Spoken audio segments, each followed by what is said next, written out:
વેલાના વછુતા આ ભવમાં કદી હવે આપણે ભેગા નહીં મળે. એવું લાગતું નથી. હે મેરામણ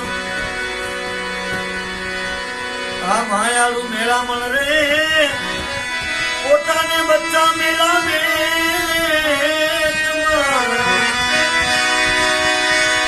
અને પછી લીધી કાયમ વિદેશમાં લીધો ને વાત ને હા